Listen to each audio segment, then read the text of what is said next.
choreographer, educator, scholar, and arts activist who specializes in the intersections of Blackness, queerness, and arts activism. As artistic director of Bernard Brown, or BB Moves, a social justice dance theater company, his choreography has been presented across the United States, including New York, Los Angeles, San Francisco, and Chicago, and as well internationally in Seoul, South Korea. Brown's activism has been featured by the Los Angeles Times and the New York Times. He is an assistant professor of dance at Loyola Marymount University and is a certified Katherine Dunham technique instructor candidate. The Los Angeles Times has called him the incomparable Bernard Brown. Mr. Brown. Actually, Dr. Allender, can we move to the next panelist, please? Absolutely, absolutely. We're following up with Amber Gonzalez. Amber Gonzalez is an associate professor in the Child of Adolescent Development program and serves in various leadership positions at Sac State, including on the Faculty Senate Executive Committee, the chair of the Academic Policies Committee, and, Faculty Senate Executive Committee, chair of the Academic Policies Committee, and recently she co-chaired the Action Planning Group, Institutional Commitment for the Anti-Racist Campus Plan. Additionally, she recently developed the Demystifying Tenure Learning Community, which supports retention of faculty of color at Sac State. Her institutional and community service activities center on advocating for equity and social justice for students and faculty of color.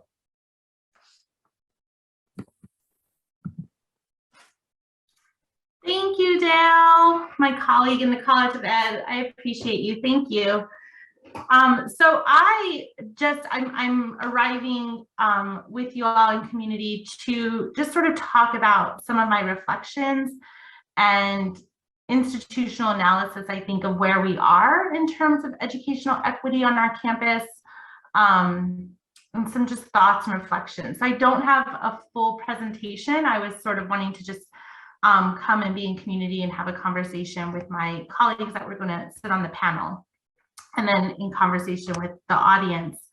And so I think I've only been at Sac State. This is my 8th year at Sac State. And in that short time, I have seen changes, a lot of them through the work of many of our colleagues with CFA.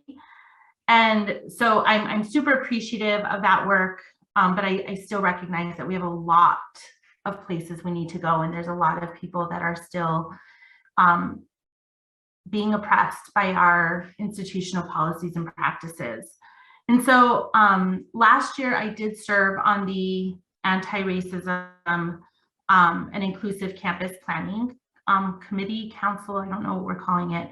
I was a co-chair with Antonia Pagahi on the institutional commitment. And the one thing that we kept having a challenge with is that we were being asked to sort of think about what the institution needs, but we hadn't yet talked about what the institution currently has. And so there was never like an equity audit, which is just a tool, it's a fancy way of talking about collecting data on how equity shows up or doesn't show up in certain units and spaces. And we really felt like that would have been sort of the foundation, because it has the potential to inform the process of removing barriers that impede access and opportunity for students, faculty, administrators, but there hadn't been that. So instead, we sort of started after, right? So we sort of, the anti-racism inclusive plan was not built on this equity audit. So we don't really, so while there are a lot of things in the campus plan that are actionable and that we can take action, there's probably a lot of hidden places that aren't even part of the plan because we didn't sort of task every unit to do an equity audit. So I'm saying that because I think transparency is key to holding institutionals accountable, and we haven't really seen that transparency come to play currently. So it's hard to sort of think about what we need when we haven't really done a true audit of what we have. I also think in terms of thinking about how we need to move forward, I think in order to prioritize diversity, equity, inclusion, anti-racism, it needs to be part of our mission. And it needs to be articulated in job descriptions, policies, professional development experiences. And I think we're moving in that direction. I know we have the faculty fellows who are working with the Division of Inclusive Excellence in terms of working on job descriptions that are going out. But I've already seen some job descriptions this year that trouble me. For example, there's a current job description in one department in SSIS that talks about sort of, it's a basic job description. And then there's one line item that asks for a faculty member to be hired as an assistant professor that's going to basically be doing all of their sort of trainings and learning, professional learning communities around equity, anti-racism. And I don't know about others, but I would be really scared coming in as a junior assistant professor, faculty member, and having to take that on. Also with no additional pay, I don't think. And so it just is strange that it's its own individual bullet number 4 in this job description. And so concerning, I don't know if other people have thoughts or reactions to that. The other thing I've heard is I was recently in a meeting where Provost Perez talked about how he wants to work with Faculty Senate to create a task force to examine our current retention and promotion policies, not only to acknowledge, but also reward diversity, equity, and inclusion work, similar to what Indiana University, Purdue University, Indianapolis did. And so that excites me. But I also think that I'm hopeful that we're going to talk about how our tenure and promotion policies across in UARTP and across our department units do a lot of race lighting. And so race lighting is a term that I've really appreciated from Luke Wood and Frank Harris III, who I think are both at San Diego. I know Luke Wood is, but I don't know if Frank Harris is. But really just refers to the process whereby people of color are questioning their own thoughts and their own actions due to systematically delivered racialized messages that make them second guess their own sort of lived experiences. And I think this happens a lot in our RTP. For example, I see people using certain metrics like H-index or different metrics to determine the quality of publications or scholarship. But a lot of the scholarship that is published or that is working on systemic oppression or systemic oppression doesn't oftentimes get funded and isn't published by our mainstream research journals. And so not even irregardless of the rigor or the quality of this work, yet we still sort of hear from deans and department chairs and even our own colleagues that are sort of saying like, well, is this a quality space for this publication to be? Is this, and what deems quality, right? And we keep putting it on the person to have to sort of discuss what that quality is. It would be fabulous if we just eliminated these subjective terms, right? And a publication is a publication. But I don't know if the institution's even ready to go there. So these are just things that I'm sort of thinking about,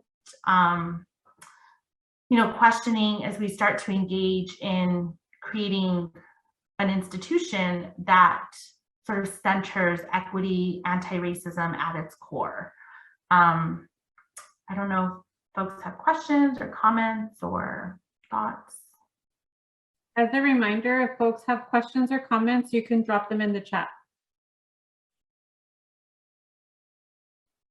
We're also going to make sure that we have a formal Q&A point at the end as well. So we can go to the next presenter and then save some conversation time for the end. Sounds good. I hope folks do have comments or questions about this notion of quality in terms of where our publications show up. I know, and Amber, you probably recall, like I jumped into that conversation because of how publications can be marginalized racially and so on and so forth. So thank you for that. We will move on to our next panelist. Next up is Terry Scott. Terry Scott has been a representation specialist with the California Faculty Association since 2017. In this role, he primarily is responsible for grievance representation, including conducting level 2 meetings with the Chancellor's Office and arbitration hearings, the final stage of the grievance process. Terry also co-chairs co-staffs CFA's LGBTQIA+ caucus and routinely participates in meet and confer meetings with which affect faculty at all 23 CSU campuses. Terry received his BA in history from Cal State Long Beach and subsequently received his JD from Brooklyn Law School. He is a licensed attorney in both New York and California. Thank you, Terry. Hello, good afternoon to everybody on the call. I just want to say hello to all the panelists and thank you to Sacramento State for inviting me. I think my job description kind of gave you the general sense of what I do, but in terms of relevance to this conversation, up front, as a representation specialist, dealing with representation, grievance representation, we receive tons of inquiries and concerns about discrimination, harassment, pay inequity, workload inequity, very relevant to the conversation we're having here today.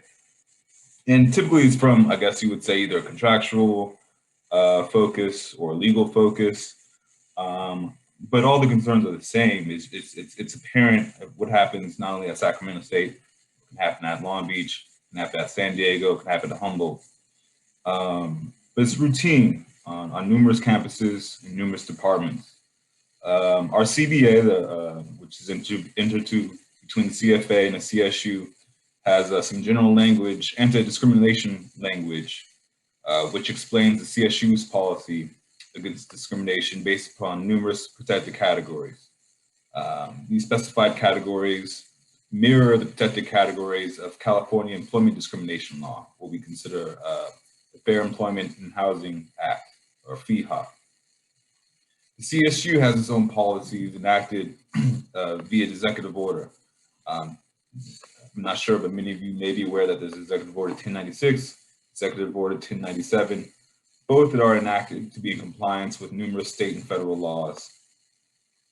But in essence, whenever we receive a grievance which claims discrimination, the campus is supposed to investigate that claim. If it's filed by a faculty member, it's typically filed under Article 16, and it's investigated under Executive Order 1096.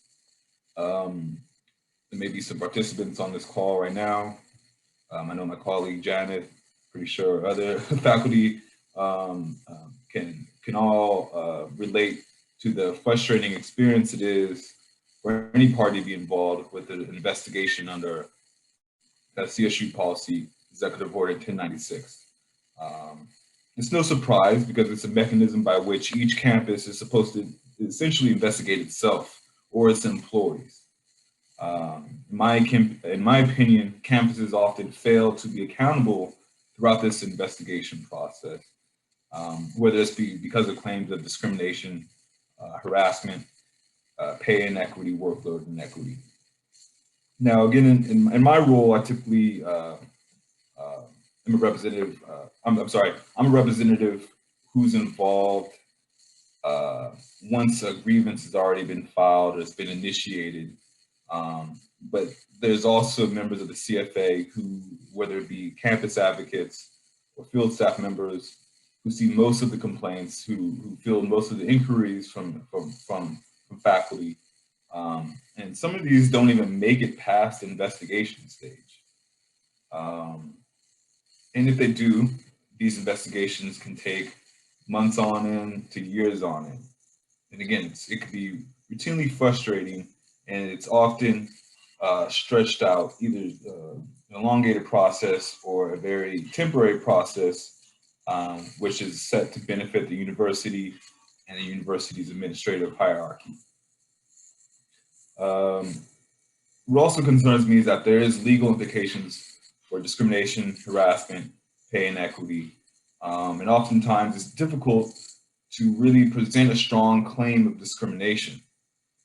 There's so many levels of evidence that are needed, both in arbitration or in a lawsuit, in the judicial process that can eat up a lot of time and energy.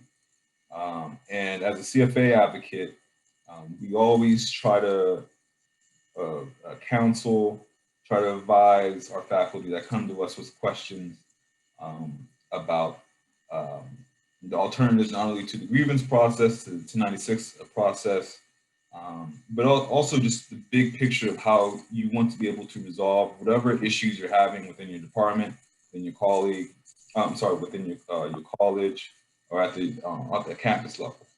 One of those ways is by organizing. We're actually seeing this here, and I want to reiterate how great this is, how special this is, just to have these type of conversations, to take that big picture look of what's going on across campuses.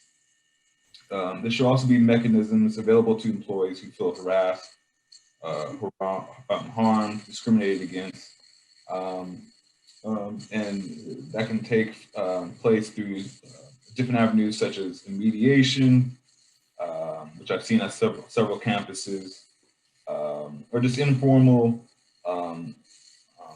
mechanisms to resolve disputes, to have conversations amongst faculty, to clear out space, to have some type of resolution for faculty in place that doesn't include the grievance process, which can be in itself a headache,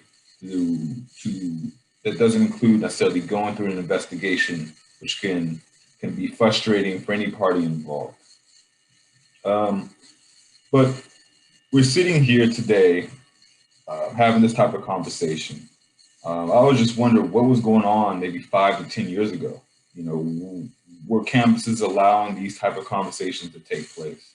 I know at the CFA level, we've done a lot of research, our own research into, I guess you would say, a lot of the inequity that we've seen across campus-wide, and I'm gonna post it. I think I can post something in the chat. We have our Equity Interrupted Report, which was revised in early January 2020.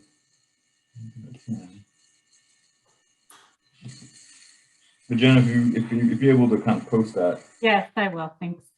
Okay.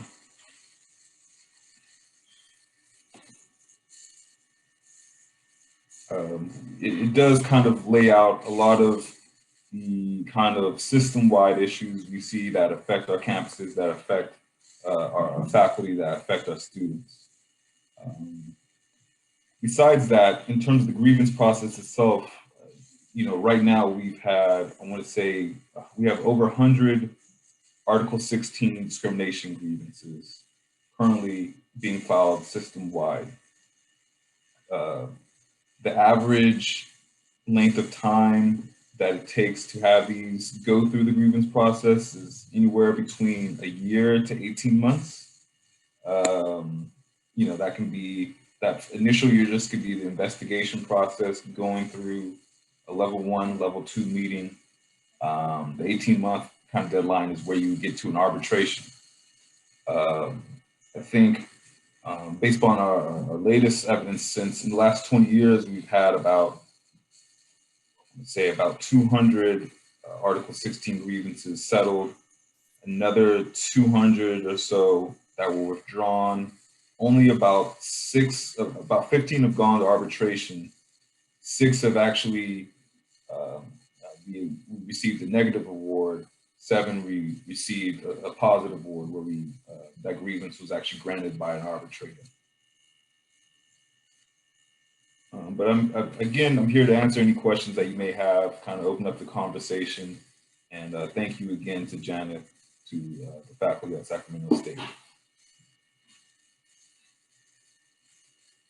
Thank you, Troy. This is important information about working conditions and how folks are feeling and what they're experiencing and what they might encounter in that grievance process. So I do hope folks also have questions about that when we get to the question and answer period.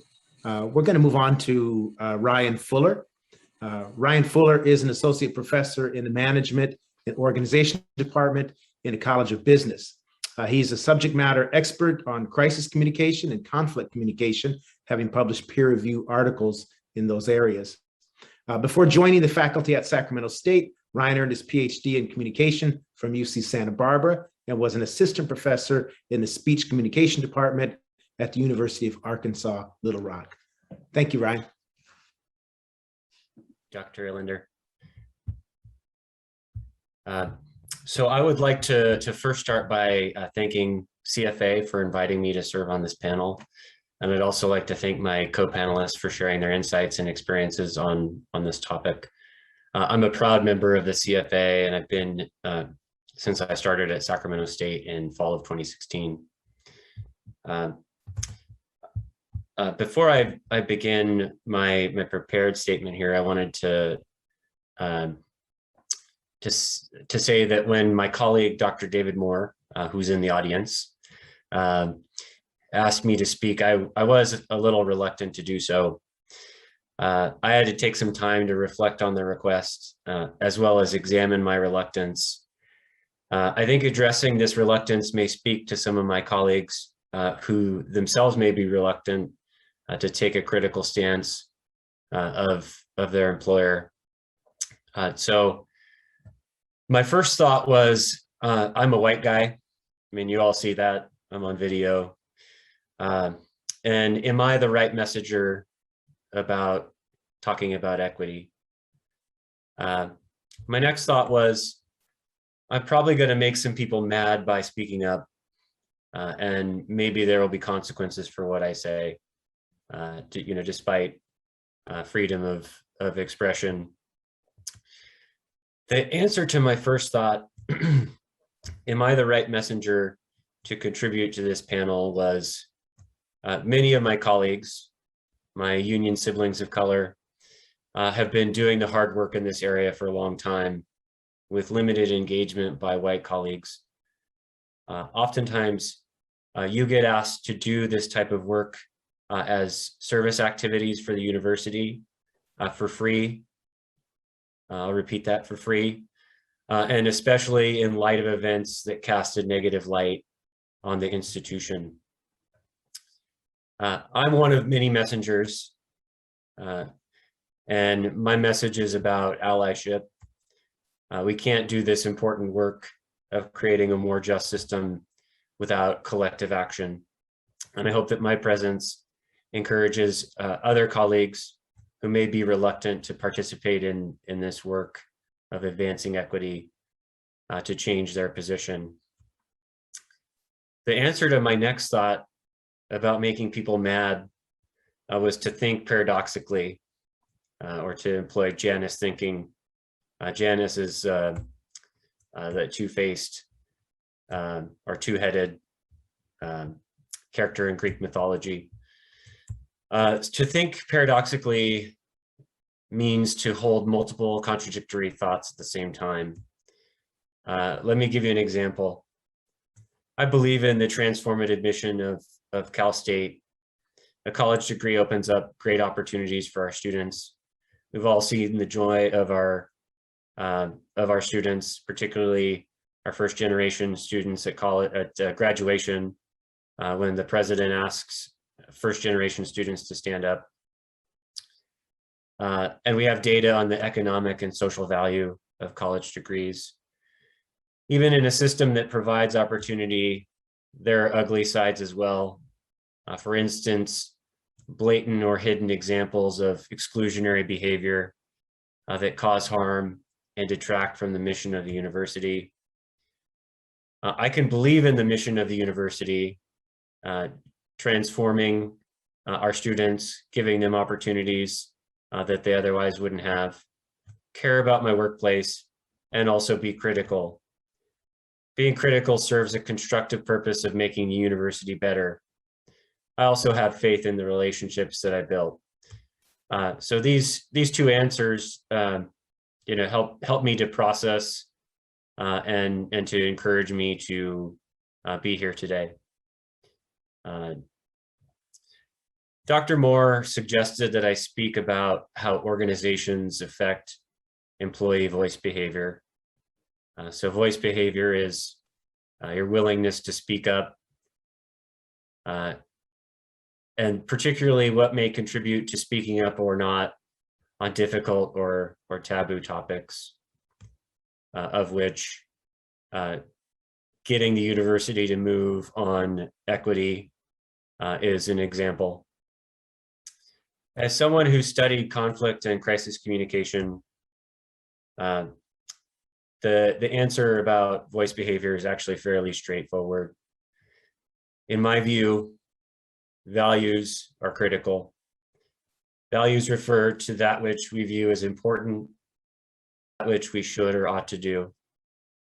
Espouse values are when we give words and attribute meaning to those values. For example, honesty, respect, fairness.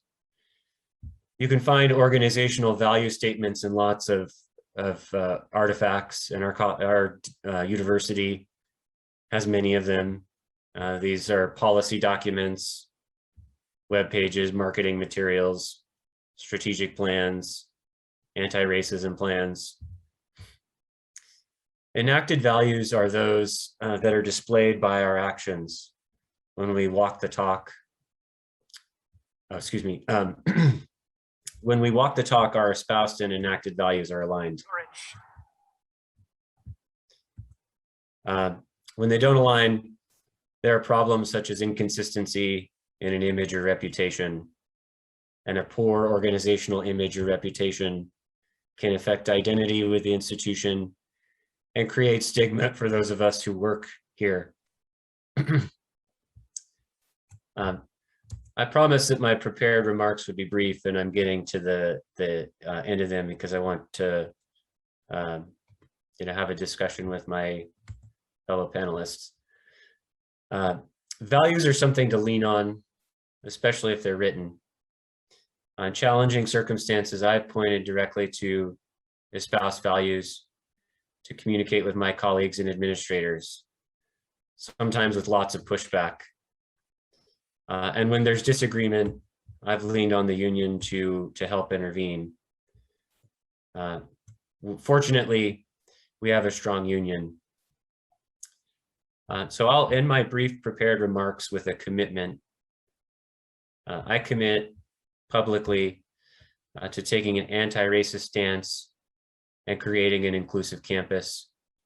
I commit to enact these values as I serve my department, college, students, and community stakeholders. I commit to challenging policies and practices that do not follow these values. And I hope that my colleagues will also hold me to account if I don't live up to these values. As I mentioned in the beginning, I hope that my presence here encourages my colleagues across the campus, within my college as well, to make a similar commitment. I look forward to the dialogue that we'll have.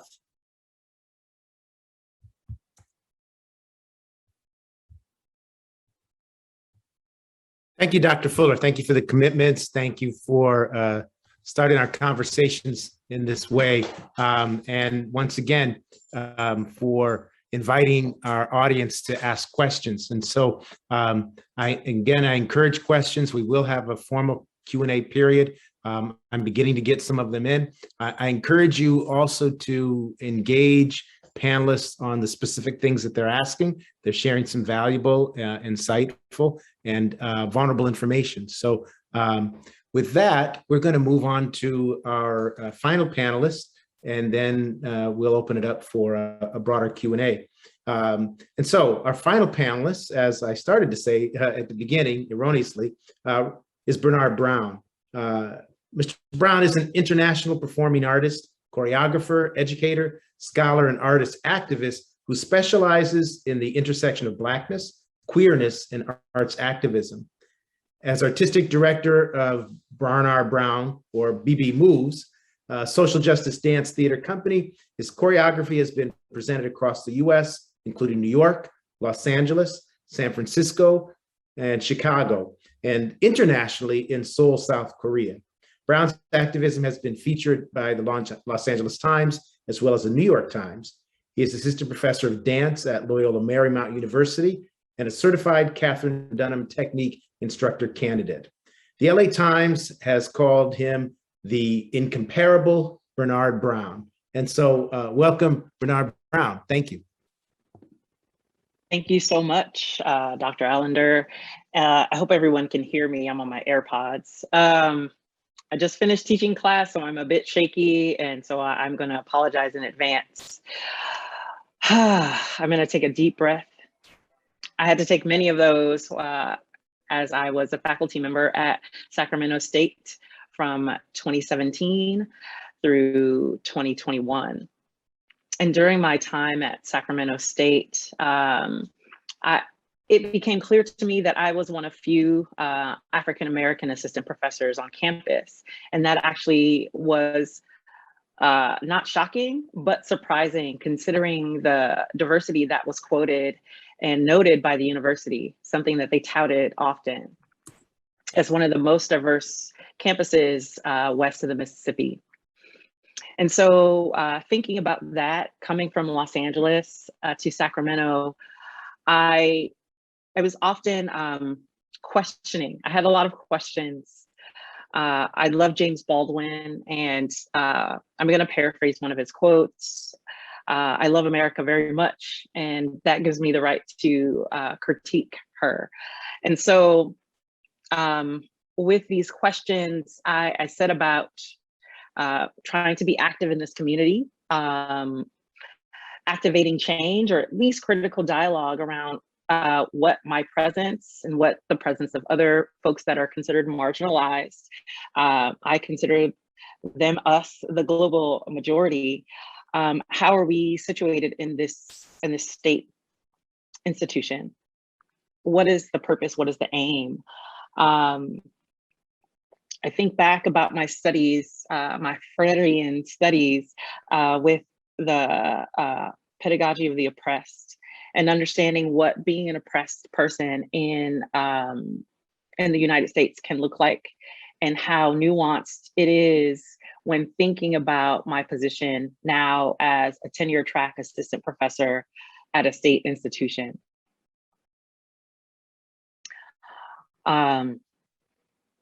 It was a very challenging thing. I want to say also that I am a first generation college student, first in my family to graduate, definitely the first to go to graduate school, graduating from UCLA. And so I didn't really have a model to follow. I have mentors, you know, but not people at the ready when the things happen on campus. And so going through the tenure process was really, I didn't become tenured or even get to that place, but like every year at this evaluation stage, lots of pushback, as is noted in a lot of studies, even from within my own department. And so the questions around what is an ally? How do allies show up? If they are in this place of trying to survive in this violent system as an oppressed person already, what can they do? What should they do? What are their obligations? What are their allegiances? And how do they yield the power that they do have when trying to help other folks? Something in particular that I wanted to bring up was this process, this evaluative process, the ARTP process. Being in a small department, being one of a very few of the global majority in this department, seeking allyship was complicated. Especially being a junior faculty member, I was thrust into multiple situations where I didn't feel like I had the power, the agency to advocate for myself. I wanted to keep this job. For example, I'm going to go back to the ARTP process, but I wanted to give you a little bit of context. Moments before the AAEOR meeting began, I was asked by my chair 15 minutes before to be the representative for our department. This is within my first semester. And, thinking about what my other panelists have already covered, this idea of voice and how to activate that, I wasn't sure how to do that. I acquiesced and became the representative for the department. And this was at the time that our former vice president for inclusive excellence was just joining our community. And so I mentioned that out loud, being scared, but I said it. Finding strength and courage in that moment was something that I didn't think that I would have, but I did. And it set in motion some things that I'm not going to make assumptions, but things were set in motion. So fast forward a couple of years, I'm in my third year review, and I submit my materials following the similar protocols that I had done during year 1 and 2. And I get my feedback. And it is crazy what happened. Nitpicked, using one student's comments to justify pages of negative comments about my teaching. And and so taking action, I write a rebuttal. I call in special administrative folks to assist me in this process. Like I said before, I didn't really have a model. I didn't know what to do. I didn't think to call the union in, the CFA, right? I did after the fact mention it. But in the moment, my small faculty seemingly turned against me when you would think they would want to retain me as one of the very few people of color in the department on the tenure track line.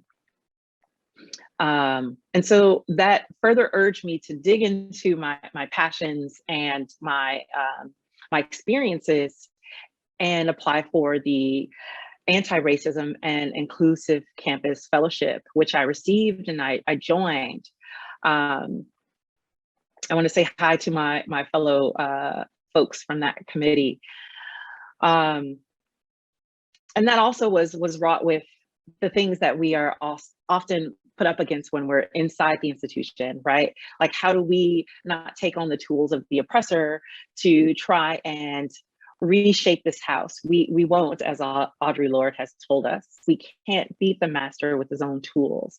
And so coming in with that in mind, I hoped that that group would really work towards finding alternative methods to reshape our commitment to anti-racism and inclusivity and equity. It was a hard process, right? As was mentioned before by other panelists, not having these things in writing was hard to try and shape where we are coming from to where we want to be. Additionally, how the folks that are often charged with this work are people of color and the allies. And so it is a nuanced conversation. I don't want to get too deep in the weeds. We can talk about this in the question and answer portion. But, what is allyship? How does that show up? Looking at leadership and how it does not necessarily reflect all of the many faces and voices in our community. So really working to implement that into our systems, right? Systemic change. It seemed daunting, and I may be a bit jaded even in my early career as an academic. But with my lived experience as a Black queer man, I understand that systemic change takes a lot of work, and it's not going to happen in a 9-month commitment. And so with that, it was a very challenging 4 years at Sacramento State, though I can say I am proud of the work that I was a part of with my colleagues. Additionally, it also made it easier and clearer for me that maybe this is not the charge for me now. I'm really thankful for the CFA, I have to say. I feel like the power of the union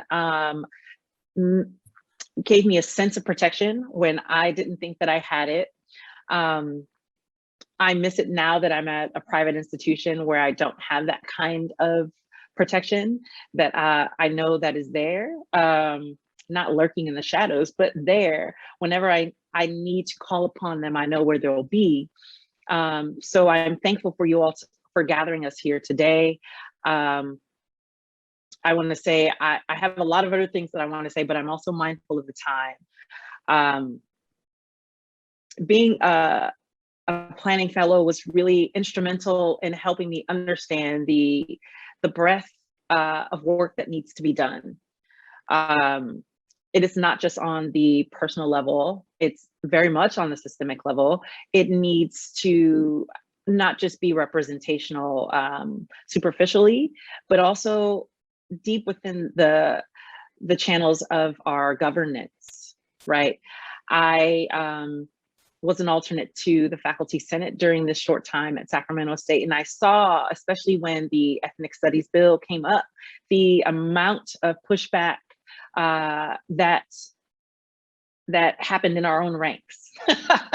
And that to me was a bit disheartening, thinking about what ethnic studies as a field has done to this quest for inclusivity at the level of, yes, with our students, but how we interface with our colleagues, and ultimately who and how we're showing up in our institution. And I think that'll be all that I can say right now. I'm excited to be in conversation with this great panel of folks, and also to hear from the folks in the audience. Thank you very much. Wow, thank you for the empathy. Thank you for the affirmation. Thank you for the narratives and the strategy as well. We can see you're getting some thumbs up and some applause around the Hollywood squares here on screen. So thank you to all of our panelists. Thank you, Bernard Brown. Thank you, Amber Gonzalez, Terry Scott, and Ryan Fuller. At this time, we would like to open it up for some Q&A. We have one question that surfaced, and that question is, and I think Dr. Fuller, this may have been for you. If not, it was for Dr. Scott, Attorney Scott. Can the speaker share insights on Division of Inclusive Excellence new bias response tool? It's been mainly a reporting tool for the Division of Inclusive Excellence. Can we also remind, okay, yes. So any comment about that response tool? And so maybe that was for Dr. Fuller.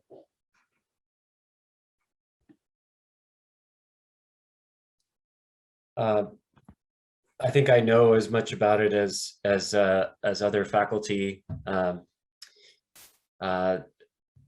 which is that it's intended to report instances of bias on campus.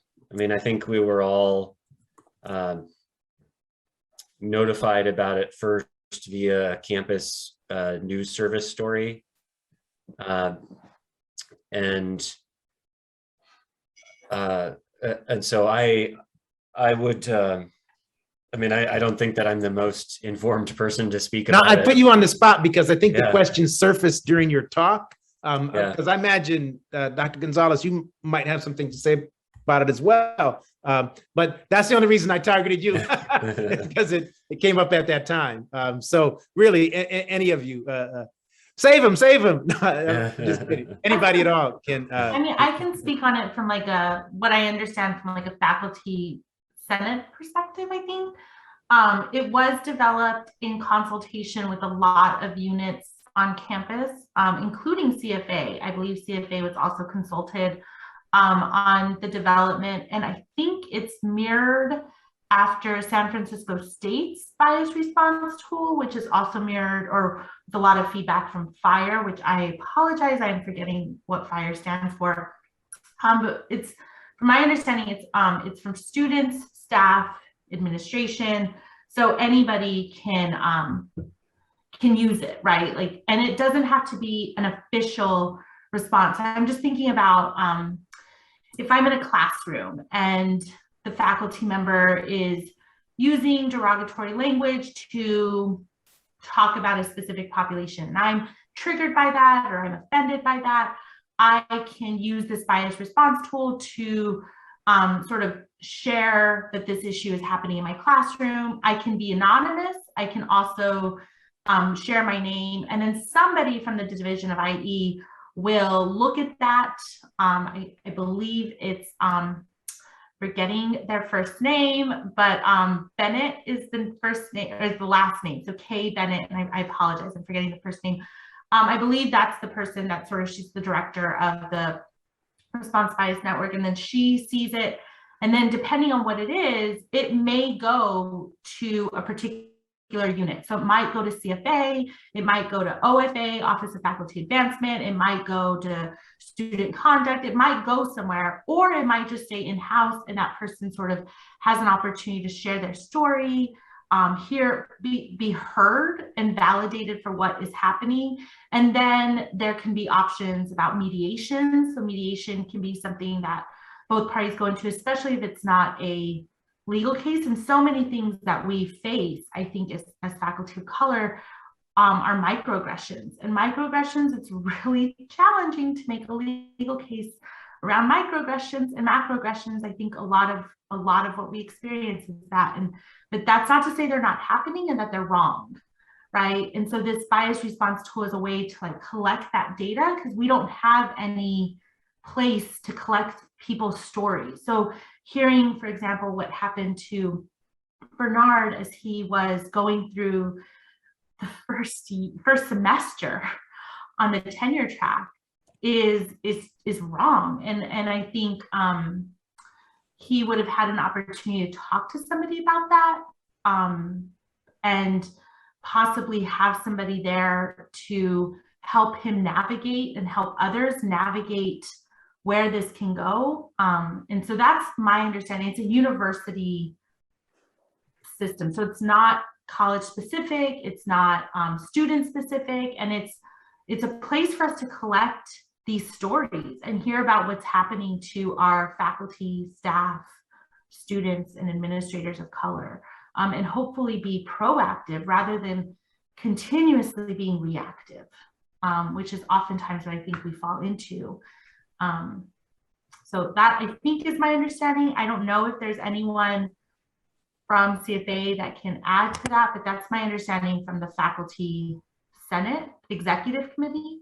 Well, we actually have a question for Mr. Scott that might anticipate some of what that tail end question to CFA was, Amber, and that is that question comes up directly to Mr. Scott. Is the bias reporting tool a veiled attempt by the administration to circumvent Article 16 of the collective bargaining agreement? And then a follow-up to that, was the tool developed in conjunction with the CFA? I can answer the first question immediately. I don't think it's a circumvention of Article 16. If a faculty member feels as though they've been discriminated against, they have every right to file a grievance. They have every right to still file a 1096 complaint. Based upon excuse me, the limited amount of information I know about this particular tool, it seems as though, I'm going off of what Dr. Gonzalez was discussing. I want to applaud everything that Dr. Gonzalez was just explaining. It seems as though it's a de-escalation tool. That seems to be one of the reasons it came about, right? It's just, as you said, there's a lot of times where we're in a classroom, we're in an office with a colleague, something said, or a lot of things happen. There's this an improper interaction, and this is just another way for that situation to be resolved. It doesn't have to necessarily include going through the grievance process or going through a 1096 policy process. It seems as though, now going to the second part of the question, my understanding is that if something like this happened, there's this new kind of policy put in place, it would be announced to the faculty. The CFA could ask to meet and confer, discuss this policy, discuss the impacts of the policy. And my understanding is that that did occur. Somebody can correct me if I'm wrong, but I'm 99% sure Janet or somebody or Margarita, whoever would be involved, probably met and conferred about the specific policy and discussed the impacts of how it could affect faculty. Because, to be honest, this could be something that could be used as a, based upon what I know, you don't want it to be abused in a way that it leads to certain thoughts or certain methods of instruction leading to either discipline or even trying to impede on somebody's speech, right? So I get that particular concern. I'm 99% sure that this was all discussed in the development of this policy. Great, thank you so much for that. So I have a follow-up question also for Dr. Gonzalez. Can you comment on the process of how the anti-racist campus plan was created and the context for that question? I'm concerned that many in the campus community had been excluded in the process and no information was provided to the community while the plan was being developed. I also see some hands surfacing, and I'm going to ask if you would direct your questions to chat, and then if when we get through the chat questions, we can speak a little bit more fluidly. Yeah, so I'm going to get dates all crazy mixed up, keeping it real. But I know that it happened during COVID, but there was a call to the campus community. And that came through, I think, on a SAC send, as well as a call directly from the Division of IE to faculty, staff, students, and administrators.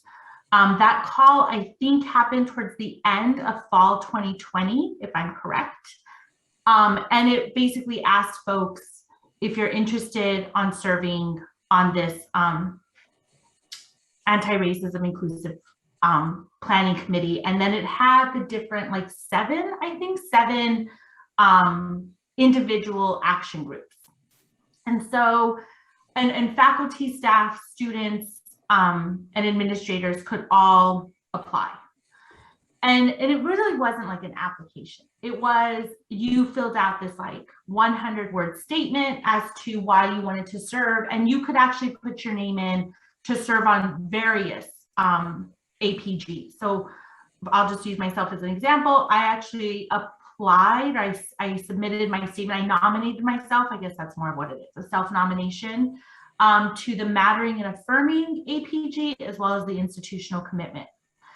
The faculty, so I'll speak for the faculty side, the Faculty Senate exec received all of the faculty self-nominations with their 100-word statements.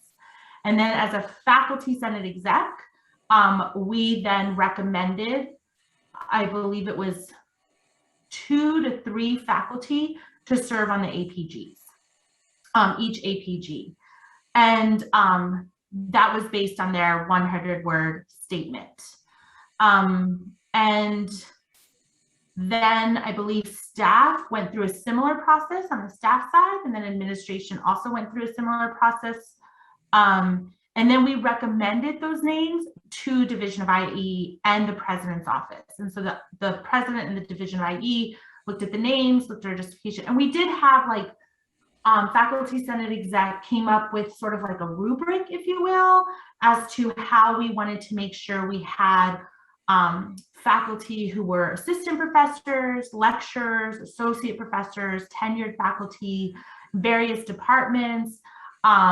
We couldn't really talk about race and ethnicity because we didn't have that information. It was literally the blurb and their name. So unless I knew that this person identified as a Black individual and they didn't say it in their blurb, I couldn't really talk about that. So the only way that we were able to diversify was based on their blurb. So if they said, I am, like I would have said, like I'm a Latina or as a Latina, then we know that. But otherwise we were like, no, we couldn't talk about that. And then we ended up with 80, I think, faculty, staff, and administrators. Now I will say there was a goal. There was a goal that we wanted to go to the campus community midpoint,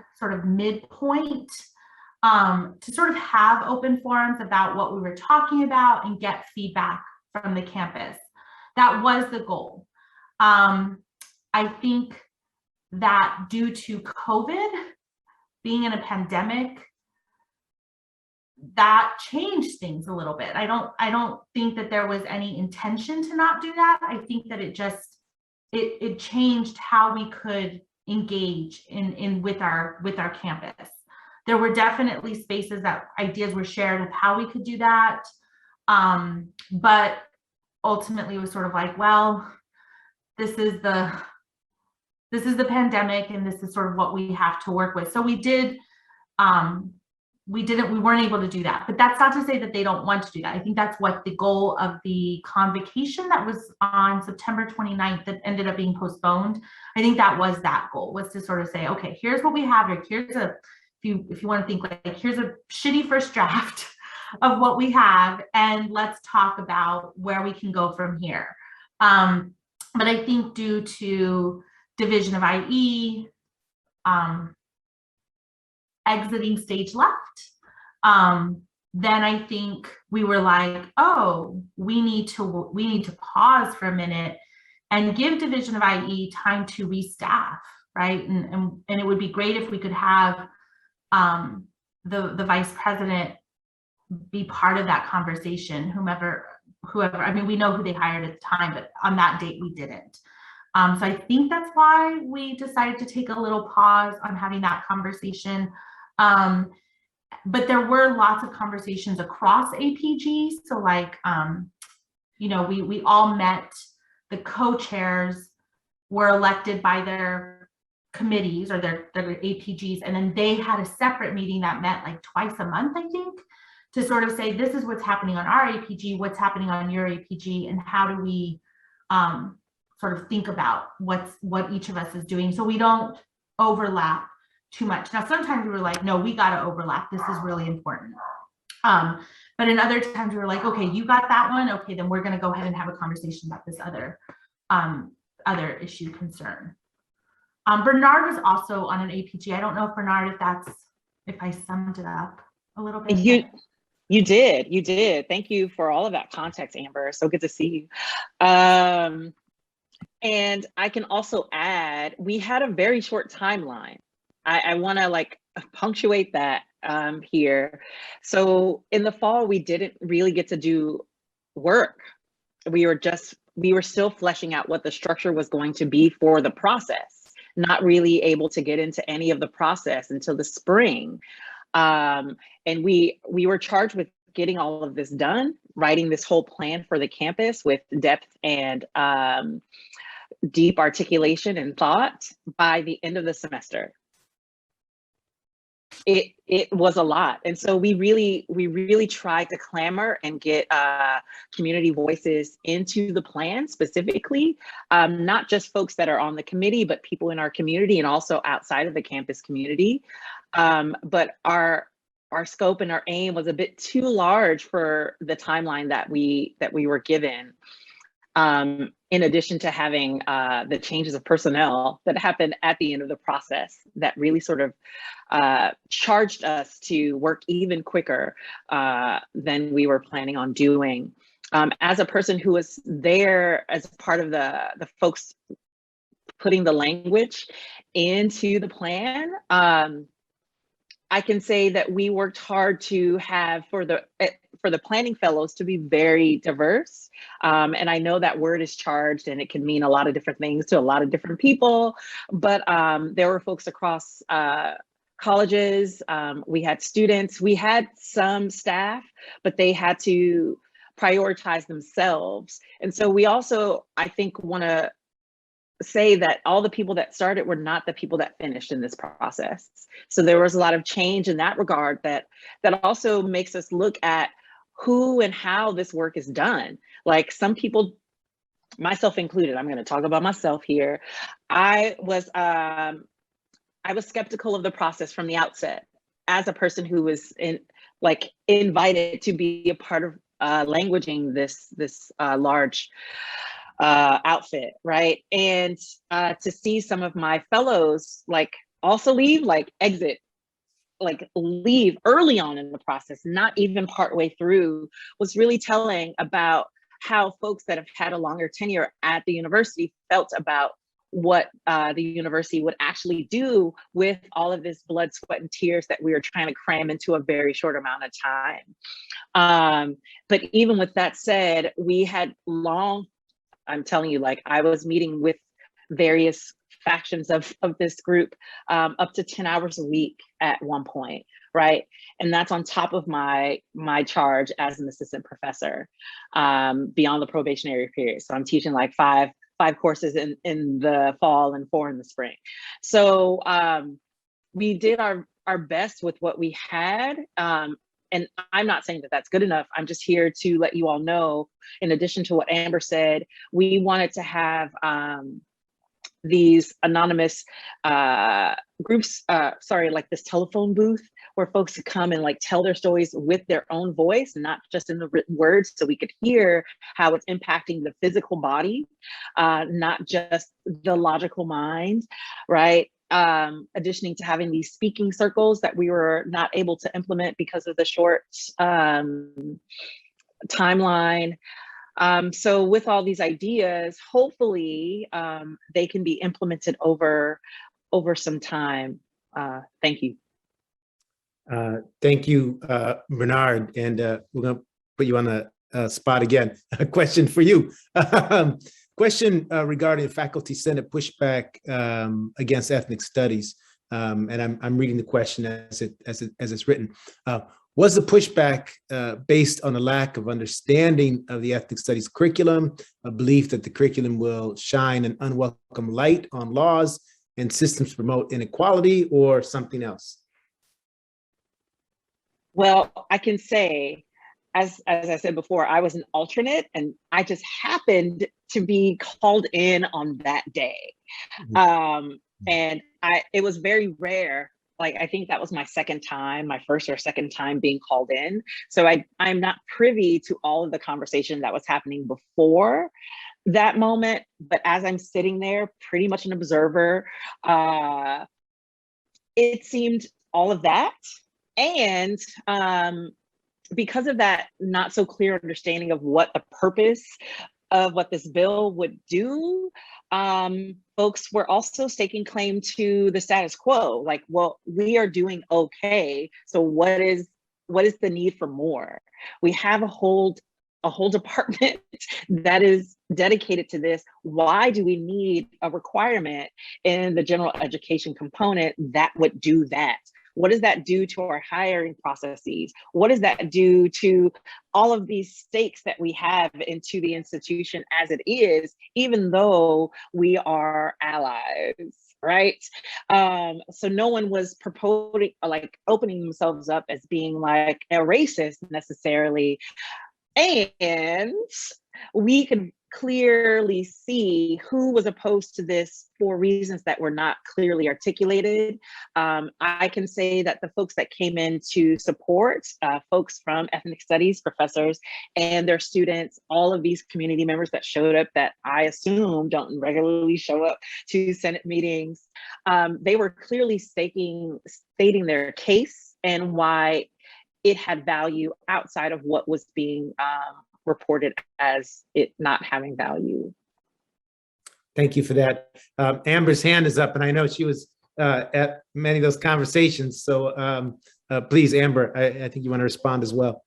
Well, one thing that I was thinking, this isn't necessarily about the actual clause. I was part of these conversations prior, like I guess it would have been in spring of 2019, no, fall, I don't remember. Fall of 2020. Things blur together for me a little bit. But what was really interesting to me was when we enforced the rules. So there was a time when the Senate, when we were in person, the Senate space became very overwhelmed with people that wanted to speak about this. I think, Dale, I remember you having to sit on the floor, right? And there was this sort of like concern about, all of a sudden there was a concern, and a legitimate concern, right, about fire hazard and, you know, how much time you get to speak at open forum. But when we decide to enforce the rules was for that particular bill. When we started to talk about COVID and meeting 6 feet apart, it was I perceived it to be very easy to move us into the union, right, to have that conversation. But we knew that this conversation with ethnic studies, where we had students that wanted to speak, faculty wanting to speak, that needed to happen in that particular room. That is small. I mean, regardless, it's small. You're usually like sitting very close to people that you may or may not know. And yeah, you definitely don't have any room to elbows up, sway to sway. Like that you don't do when you're a senator having to sit at the table. And so I just think it's also something to think about like when are rules enforced versus when do we give leniency to the rules, and who are we protecting when there's leniency and when there's the rules. So not necessarily about the bill, because I distinctly remember when faculty from ethnic studies came together, and sociology, I think, and myself, to sort of have a conversation about developing a referendum to support AB 1460, like many other institutions were doing. It was like, oh, you didn't introduce it correctly. Oh, it needs to be introduced this way. I think Dale was at that meeting when I introduced that referendum, and sort of got my wrist a little slapped because I didn't introduce it correctly. So I think when we give grace, when we don't give grace, who we give grace to, who we don't give grace, all of that sort of ties into our idea of equity, right? And wanting to pursue anti-racism as part of our practices and policies. So just something I was thinking about as Bernard was responding to that. All right, so thank you for that. So I see no more questions, but I do know that there are some announcements as well, some that came forward through the chat. And so I'm going to just ask one last time, any final questions going once?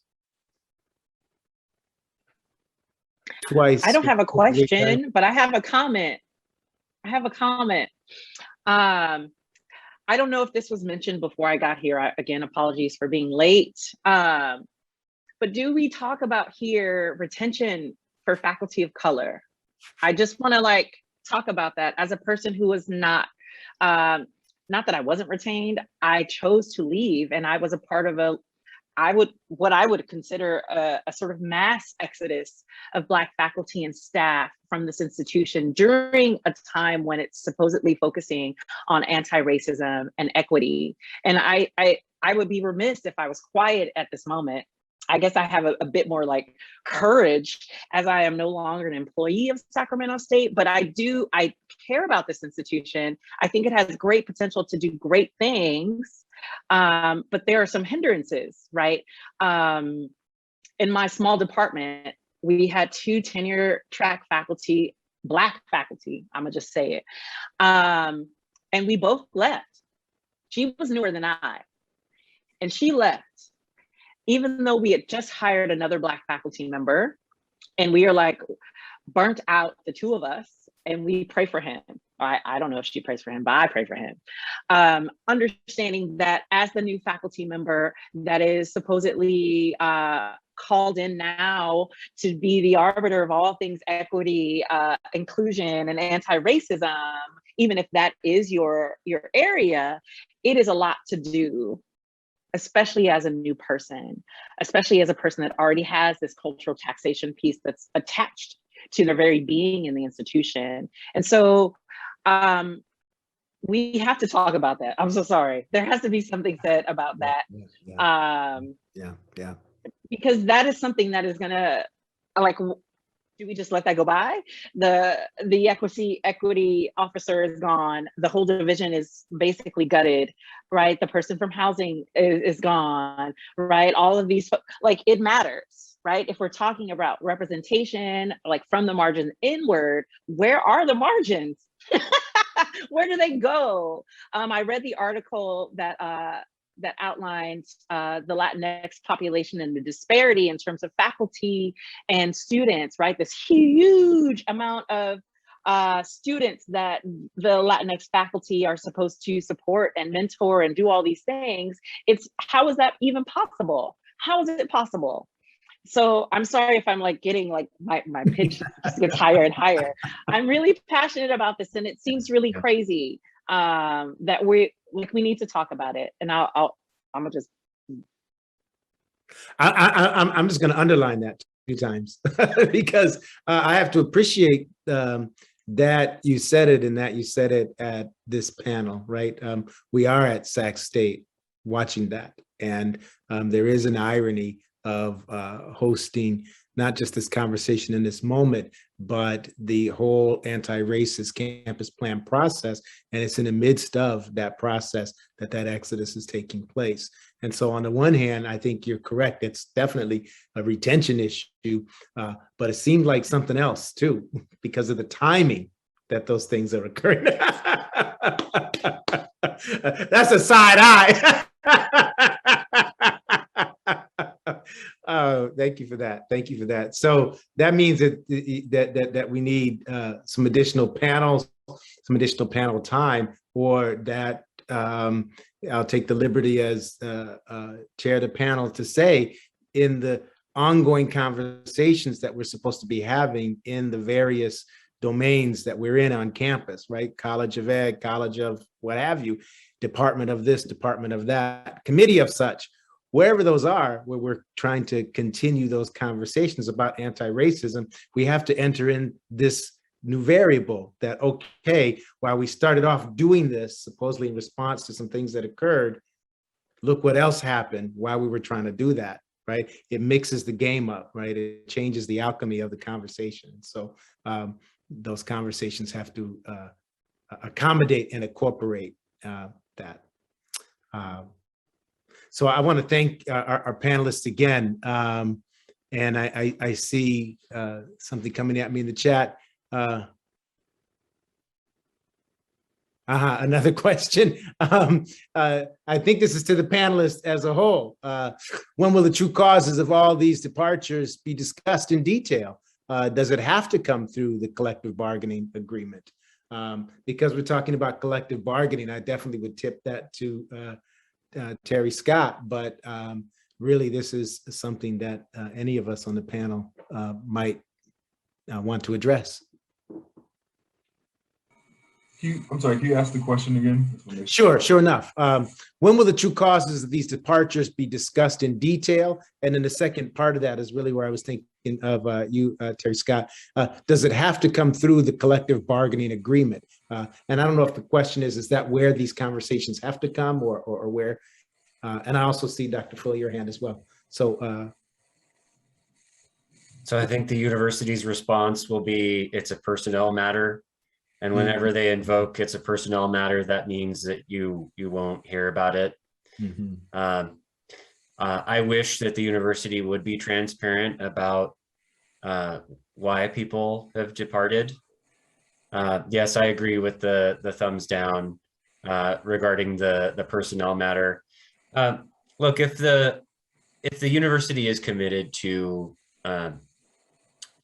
anti-racism, it needs to reflect critically on past practices. And if people have disclosed in exit interviews that the reason that they've left is because they felt like it's, an exclusive culture, then that needs to be expressed and shared. And, we need to use our collective knowledge to be able to address that. And I'm sure, I've heard what Bernard has said, and I'm sure that he has, lots of ideas for what the university could have done better to try to retain him and his other colleague who left, as well as, others who have left.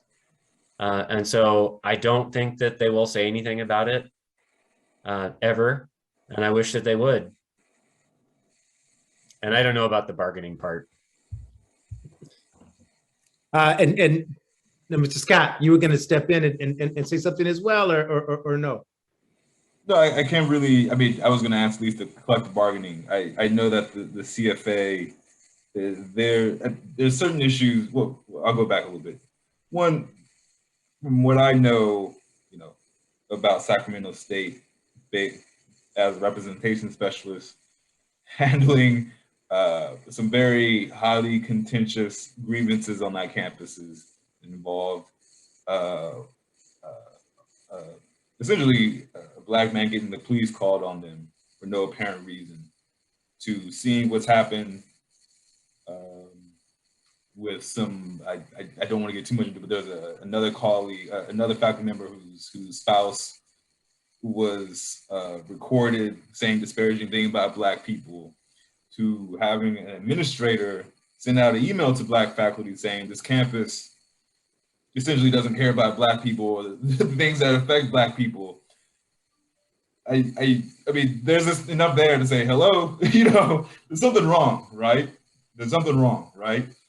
Again, that's just from me speaking personally. I'm not speaking on behalf of the CFA. This is me saying how I feel, right? There's something wrong. It needs to be addressed. This is why you have these type of conversations. That's why you get these working groups together. There's smaller issues, not smaller issues, excuse me, not smaller issues. There's individual issues, like what Dr. Brown had discussed in terms of retention, just going through the RTP process, right? That happened, again, not only at this campus, that happened across all the CSUs, probably in higher education as a whole, right? These are all issues that need to be discussed and addressed. Now, does the CFA take on a responsibility in collective bargaining? Yes, we try to make big system-wide type of policies. We try to present those to the table. In collective bargaining, you have to have two sides agree. CSU so far has been, shake their hands, no, we're not going to agree to anything. Go kick rocks, right? But the CFA has been organized around these issues. We've addressed through specific policies about anti-Blackness, especially last year. We've developed plans to organize around that specific issue. As a whole, I think the CFA is determined to get retention rates up for faculty of color. We're determined to get lecturers into positions of tenure track. There's a whole bunch of system-wide issues we are trying to address, but in terms of what's going on in Sacramento State, it's a lot going on. But I've tried to at least try to illuminate there's a pattern of individual issues that have happened over the past couple of years that certainly point to some concerning, there's something going up at the top that affects all faculty, that affects students as well. So there's a follow-up question for you, and that is, and you've kind of been addressing it in your comments, and so the speaker's just like giving you a zinger here, directly, bullseye question. So regarding the bargaining part, the question is, can we compel the university through the CBA to release more specifics from those exit interviews? That's okay. Now I'm trying to get that on. I'm like, okay, it's a little bit. We can try, right? You can always send out an information request. It becomes a little bit more difficult if you're dealing with something. If you're talking about an administrator, it becomes a little more difficult. I don't know if we have access to administrative records. I don't know how much access we have to just individual, like an interview. I don't know if there's notes taken or whatever there is. But it is something that could be, at least there's nothing that prevents us from at least sending out an information request, I guess you would say.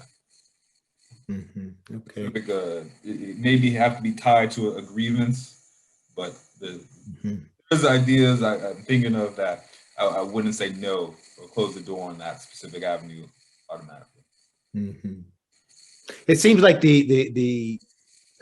there's merit for wanting that information in terms of all of the efforts that are at play to make it an anti-racist place. It just seems the mechanisms for making that happen might not be as easily to to come about. But I thank you for that. Thank you for those reflections. Okay. Further comments, further questions? We got going on some good ones there at the tail end. I appreciate that. Oh, Amber, is your hand up from before? Or is it up again? No, I wanted to just say, I think this is why, like, I appreciate personnel and I appreciate the privacy of personnel. However, I think this is why equity audits for each unit are so important, because we can't hold units accountable if there's no transparency, right? And I'm not saying I need to know all the details of somebody's exit, but I do need to know the exit interview could be seen as like a data point, right? Like, help me just what sort of themes are coming out from these exit interviews. And I also don't think, I think we assume that exit interviews happen, but Bernard, check me, but I don't think faculty get exit interviews. I think it's up to the administrator, the hiring manager, I don't know who to call them, but they're the ones that just decide. We don't have a practice at Sac State, from my understanding, of doing exit interviews for every person that resigned from the institution. And so I think we don't even have that data, if I'm correct, and please, I see Bernard's hand went up, so maybe I'm going to be corrected right now that exit interviews do happen. But I do think if we had a practice of having these exit interviews, and they could be seen as a data point for us as we do equity audits for each unit at the end of every year, at the end of every 2 years, to understand, are there themes that are emerging as to why faculty, staff, administration are leaving your units? And I think we can't hold units accountable to anti-racism efforts if there is no transparency. And so I think that's why I'm really pushing, I really am pushing for us to engage in some equity audits. But Bernard, oh, sorry, Dale. Yeah. No, please, Bernard, follow up, please. Oh, quickly, because I am looking at the time. So I understand that it is not a practice for doing these exit interviews for faculty. I can say, as a faculty that was asked to do an unofficial exit interview, it caused me for pause. Like, what is going to happen in this? Why are you asking me now? When I've already expressed these concerns in writing, right? In my evaluative feedback rebuttal letter, right? Like, there has been issue for years, and now you're calling me in to find out why I'm leaving. I've already told you. I did them though. I did, and I told them what was what. And I was a bit afraid, even though I was like, there's no more power, right? Like, I have the power, but I was still afraid. And I needed to check that for myself. But I did it anyway, because my fear doesn't necessarily mean anything. The actions, though, could compel folks to do something different. I don't know if they will, because it wasn't an official data point. Like, only the person I was talking to, I think, will ever see those things. Right? And so what Amber is calling for, I think, is really important. Right. And I don't know if there's an objective body on the campus that would be able to do such. And so I'm really thinking about, like, what does objectivity look like? Is that even possible in these processes, right? Because it's already going to seem biased because I'm the one that's damaged or hurt by the system. So maybe there's, I'm a hater ultimately, right? And I'm gonna try to poison the well, when that's not necessarily the case, right? So if there is some system that like this anonymous thing works fine and good, but I need to know that you heard me so that I do not individually get damaged again in this process. And so what does that look like? I'm not exactly sure in this moment, but I do know that these unofficial ones, I was even low key, I know this is recorded, but I'm gonna say it. The president actually wanted to have one with me. And I felt some type of way about that at the end, and we didn't ultimately have it because I didn't press the issue. And so that also makes me look at really quickly, like, what does follow through look like? Are words empty? right? Because people are feeling emotional in the moment, like it's sensational. But then what? Like, what actionable things will be put behind these words? And that was what initially gave me pause about this whole plan. I want to keep saying it, right? So it's called out. I looked at the timeline. Thank you, Janet, for giving us those links really quickly, right? There was a reactive response, and then the follow through is very lackluster.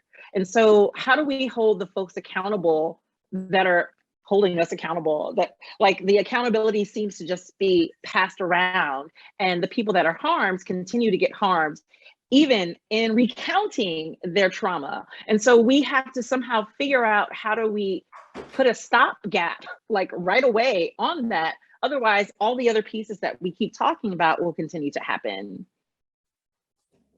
Mhm.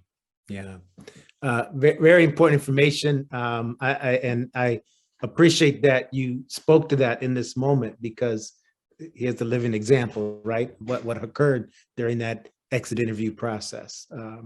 So important things for us to reflect upon.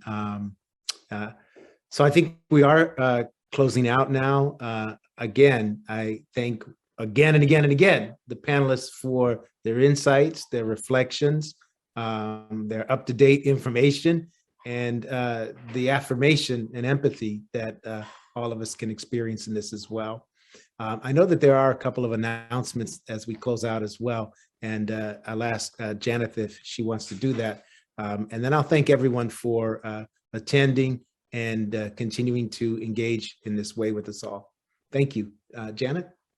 Thank you so much, Dale. Just a brief announcement that was shared in the chat earlier from a Director of Faculty Diversity Inclusion, Lina Rincon, who's also in the room. She wanted to share that there will be an upcoming presentation at the Faculty Senate meeting to discuss the bias response tool that folks referenced earlier in the conversation. Those details will be shared with the campus once the date is finalized, but just wanted to share that information out.